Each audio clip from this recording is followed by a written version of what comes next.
Hello and welcome to a post-game edition of the Cyclone Insider podcast and live stream. I am Travis Hines. He's Randy Peterson. We're talking to you after Iowa State's 34-27 Big 12 opener victory over Oklahoma State. The Iowa State offense, after a really tough 2 weeks, finally finds some success, mostly through the air. Rocco Becht throws for 348 yards. 3 touchdowns.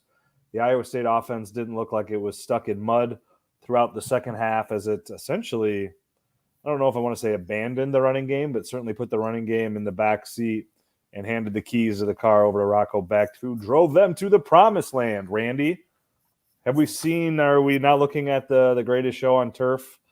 Are we looking at another 98 Vikings? Are we looking at a 2008 New England Patriots, or maybe something not quite as grand? Probably not something not quite as grand, but it certainly was a confidence builder for for the offense, in that this was the only thing that they could do. I mean, they obviously, like you said, we're not running the ball. If they were going to be successful this year, they had to start throwing it. We saw it in the second half at Ohio when Rocco was something like 6 out of 9, more than 100 yards passing and a touchdown in the fourth quarter. We saw that he had that potential. Plus, he threw the ball downfield in the Ohio game. We saw that potential was there. That those plays work, while the running plays are still, I don't know what they're doing. They're still working on that. But so it was quite evident to everyone that if Iowa State was going to try to improve on last year's record, that it was going to have to be, at least for now, through the air to get something going, to get the defenses to loosen up against the rush. And I still don't understand what Oklahoma State was doing, but certainly Gundy is, one of the best coaches in the conference, if not the best, over time. Crowding so many people in the box, but nonetheless, Iowa State, what Rocco Becht did, he threw the ball down the field. He threw the ball down the field to Daniel Jackson, who got a lot of confidence today. He had a wonderful game. Jalen Noel had a wonderful game after not even playing now at Ohio, because he had that stomach flu stuff. But this was a big confidence builder, exactly what they needed. And we criticized the offensive line, rightfully, in my estimation, during the first 3 games. Well, at least today, let's not forget that Rocco has still only been sacked once. And this was, he didn't get sacked at all today against an Oklahoma State team that was crowding the line of scrimmage. So, Oklahoma State was exposed a little bit in the back end because they were playing so many guys close.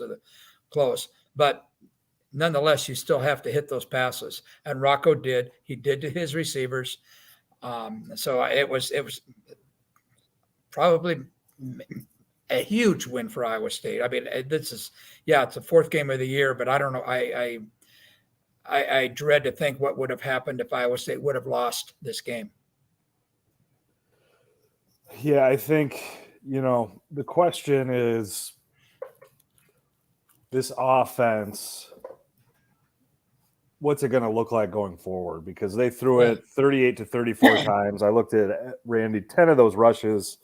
I think 2 of them were kneel downs at the end of the game, but 10 of them came from the fourth quarter after they were already up 2 touchdowns. So obviously that skewed heavily towards the passing game. And the question is, does that stick around? Because today it did not feel like that was part of the game plan.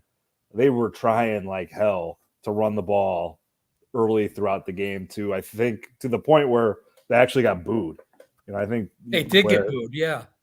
And then finally, they kind of opened it up a little bit, and they absolutely opened it up a little bit and threw the ball. And I mean, it felt like, I think there's the old Winston Churchill quote that you can always count on Americans to do the right thing after they've tried everything else. It felt like you can count on Iowa State to actually throw the ball after they've tried everything else, because it was, I think it had reached a stubbornness phase there midway through the second quarter when it was clear that this running game was not going to work, and that they were able to pass the ball. And, again, I don't think they're going to be air raid next week in Norman, but I think at least this seemed like an acknowledgement of how poorly they performed in the running game, and that the opportunities were just much too apparent in the passing game to continue to forego trying to take advantage of them. And I think Rocco can be a pretty good quarterback. I mean, this was the first time we've really seen him as far as Iowa State. I don't want to turning him loose, maybe. I don't know whether that's the right phraseology, but certainly throwing, him throwing 38 times. So I think he's going to be a pretty good quarterback. Jalen Knoll certainly had, like I said, had a wonderful game. Daniel Jackson continued to show he had a good game against Ohio. He made some nice catches today, had a couple touchdowns. So yeah, I think the passing game now at least is something that's going to be in the back of the minds of defensive coordinators throughout the conference. That hey, this new kid quarterback just might not isn't so bad. We'll see. I mean, it's too bad that Iowa State, they get so much confidence now after winning their first Big 12 conference game. They get so much confidence that, oh, by the way, now they're going to play at Oklahoma. But I guess we've seen things happen there before. So yeah, it's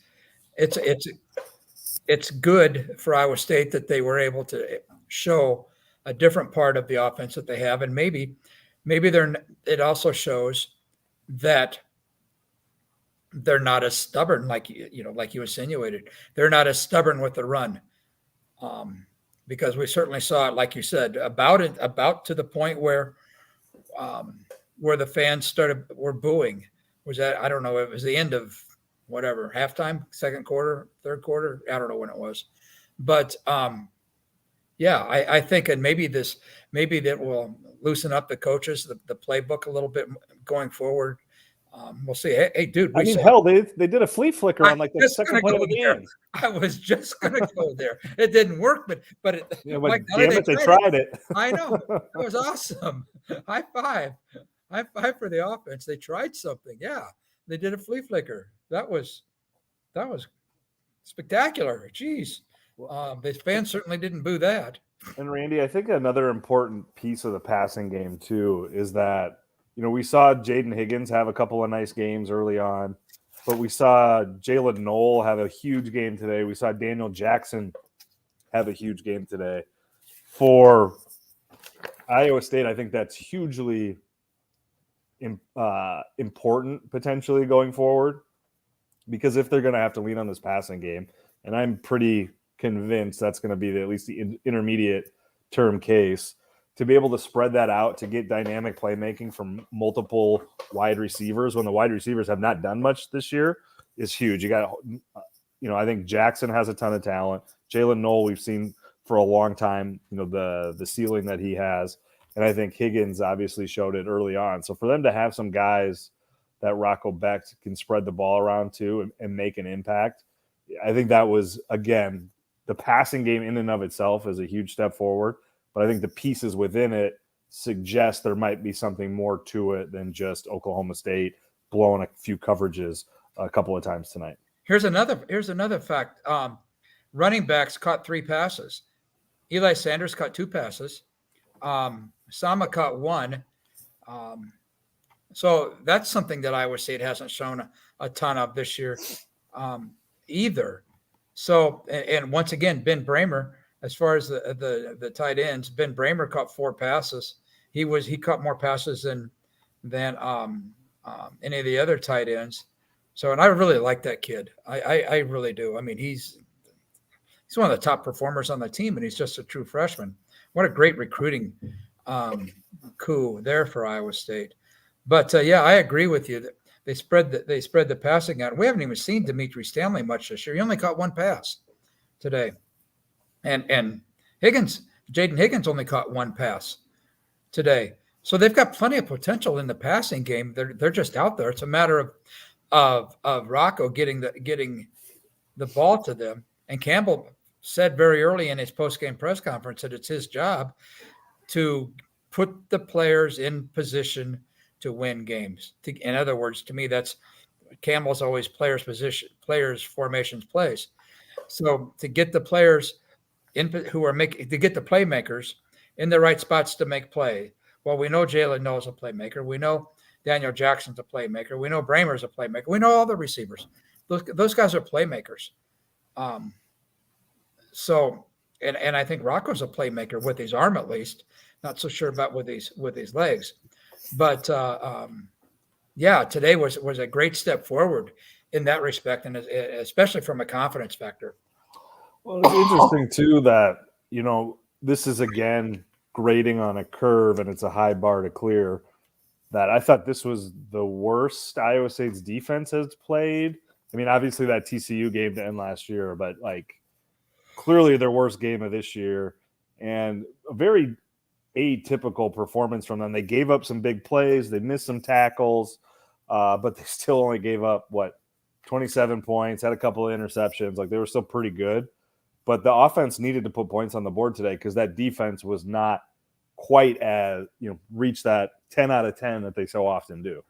And they like you said, Oklahoma State had some big plays, but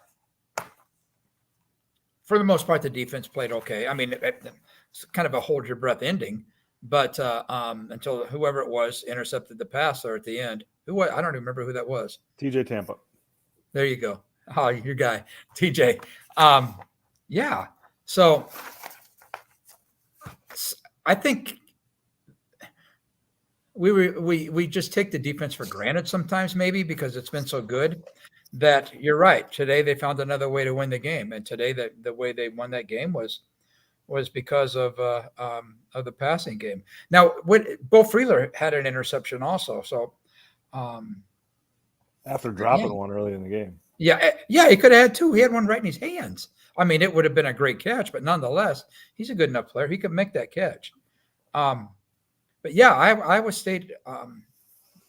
Now that they've got the passing game, it shows that the offense can win games too. And let's not forget Chase Contreras, also the field goal kicker, who came back in a major way after missing 2, 3, whatever it was against Ohio last week. He came back and knocked a couple of them through today, 51 yards and 46 yards. So those were needed as well. So all in all, I'd say that it was just a very, very big confidence building game for Iowa State, and a game that Iowa State needed desperately to win this game. I think the rest of the season could have gone, if Iowa State did not win this game, the rest of the season just as well could have gone the other way, because I guarantee you they would not have been favored against anybody the remainder of the season. But now we'll see what happens, and especially with the confidence in the passing game. Yeah, I mean, I think it's worth talking a little bit about the running game being a mess again. They averaged 2.2 yards per carry. Cartavius Norton leaves the game with what Campbell called a stinger of his shoulder. His right arm was in a sling in the second half while he sat on the sideline. So I guess we'll have to wait to hear more from Campbell on Tuesday about that. But Carson Hansen, 4 carries, 10 yards, 2.5 yards a carry. Abu Sama, 8 carries for 7 yards, 0.9 yards. I thought he had more yards than that, but I'm not going to disagree with the stats. But they need to get him out in space. 2.2 yards per carry. The offensive line, again, you brought up what they did in pass protection. That has not been an issue all year. You have to give them credit. They've been good in pass protection, full stop, been good. But that does not cover up or excuse how poor they've been in the running game. And again, I don't think this is going to go full air raid for Iowa State, so they're going to have to figure out something in the running game. But, maybe it's the running backs. I thought there was a couple of times – and I thought really that Norton, I think one time in the first half, did not hit a hole as hard as he should have. There actually was a hole in a seam there, and he didn't really hit it with aggressiveness and violence. But on the whole, you're just looking at that offensive line get blasted back time and again. They played a true freshman in Brendan Black at guard. Triber played at guard. Hufford played at guard. The one guy who did not play, I don't think, unless I missed him, was Daryl Simmons, who coming into this year is a 4-year starter at guard. And, they've got a true freshman in there in Brendan Black. So that, again, they're in a tough spot there. Remsburg will help in a few weeks, but man, like that unit is really struggling with the running game. And, it's not going to probably get talked about because the passing attack led them to a victory, and that's the most important thing. But looking forward, it's hard to envision a Matt Campbell team having success if the offensive line and the running game are going to struggle like this. Yeah, and going back to talking about Brendan Black, there were some times that he looked like he was a true freshman, but I noticed once that he absolutely pancaked his guy, which that was huge. I mean, here's a true freshman out there playing the offensive line. And that's tough for those guys. He's over 300 pounds. Yeah, but he still falls in that 18 to 22-year-old range. And at Iowa State, let's not forget that Iowa State's playing against probably the most veteran team in the Big 12 conference. And Iowa State, we all know that has the youngest team Matt Campbell has coached since he's been at the school. So the offensive line still has some holes. Yeah, it's got some work to do. But at least there's as coaches like to stress the running game. So I'm sure that'll still be the case, but at least there's a very adequate plan B, a very adequate backup plan. And that'd be the passing game. Very adequate plan B. I think that's the title or the headline of your next column, Randy. I thought you were going to say a book. No, I mean, I'd read that book. Sure. All right. We got anything else? Iowa State 34, Oklahoma State 27. Iowa State improves to 2-2 on the year, 1-0 in the Big 12. Certainly showed signs of life offensively that had been missing the last 2 weeks to get to 2-2 heading into a game Saturday in Norman against Oklahoma. Randy and I will be there to give you all the coverage you could possibly ever want. Be sure to check out DesMoinesRegister.com tonight and tomorrow for all of our coverage of Iowa State's victory tonight and then all throughout the week to get you ready to watch that Oklahoma game next weekend. He's Randy Peterson. I'm Travis Hines. This has been the Cyclone Insider Podcast and live stream. Thanks for watching. Thanks for listening. We'll catch you next time.